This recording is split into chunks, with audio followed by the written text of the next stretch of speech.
one of my favorite things about mini albums, once I learned how and started making these, is just how few tools you really need to have to do this. So it's a really good craft to be able to pack up and take somewhere to craft somewhere else, because you don't have to take a whole ton of stuff with you.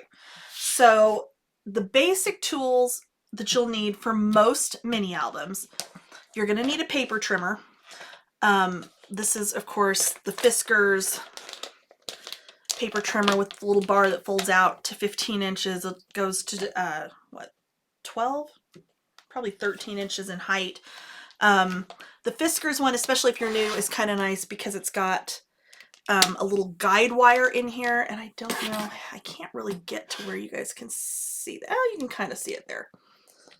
There's a little guide wire in here that'll kind of show you exactly where you're cutting, which is nice when cutting apart cut aparts. But, you know, when you get more into it, there are other paper trimmers out there. The other one that I use quite a bit is the Stampin' Up! Trimmer. This is usually my go-to, but I do use this one almost as often. I kind of switch back and forth. And then I also have a really heavy-duty trimmer, the Dolly 550, but that's mostly for cutting the chipboard because I do cut a lot of chipboard. But that's not something that's absolutely necessary. It takes up quite a bit of space.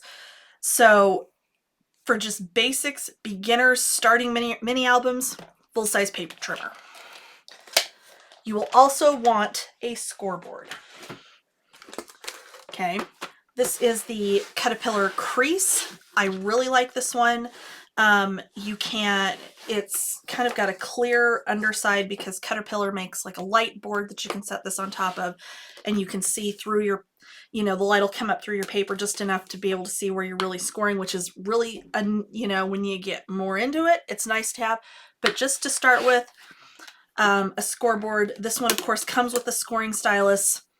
I don't actually usually use the one that's in this one. I have another one I use, but the one that comes with it is perfectly fine and will work just beautifully for you. In addition to those, you're also going to need a ruler. I personally like the Tim Holtz rulers because they've got the centering section along the bottom. Normally there's a little metal piece in here, except I've dropped this on the floor enough times, my metal piece has popped out and I haven't gotten a new one out yet. But I do have one, so this is what it looks like brand new in the package. It is the Tim Holtz design ruler. Michaels, no, I don't know if, no, Michaels doesn't have them. Hobby Lobby sometimes has them. You can find them online really easily. Next, you're going to need scissors. So I do a lot of my trimming, like my mitering on my edges, which we'll get into when we actually start making our book, with just these scissors from Crafter's Companion. And then I also have my smaller cutter bee scissors for when I need to cut something really detailed. And there is gunk all over these.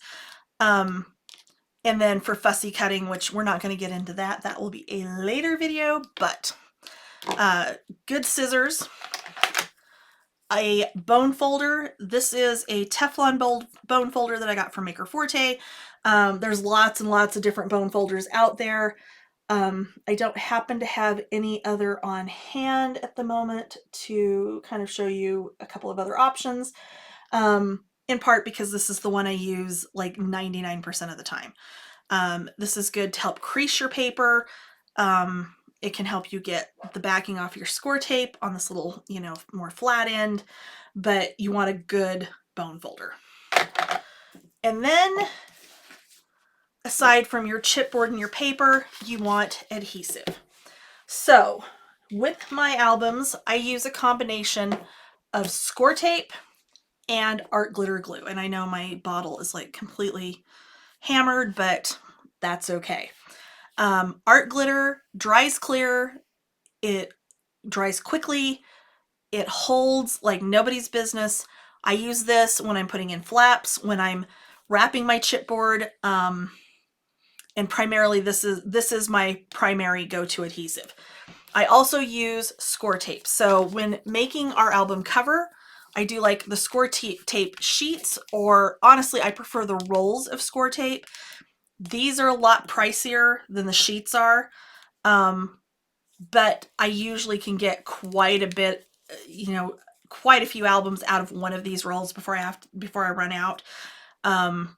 So they're an investment, but they're absolutely worth it. Or you can go with the sheets if you're not sure, how much of this you're going to do. You can get a couple of sheets of score tape for like $4.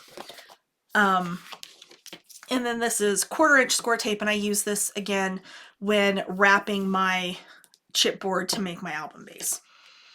And that's about it as far as like basic tools. Literally, when I first, I have traveled, like where I've gone to my mom's for a weekend and I just wanted something to work on, that I will just throw this stuff, my paper, my cardstock, and my chipboard in a tote bag, and off I go.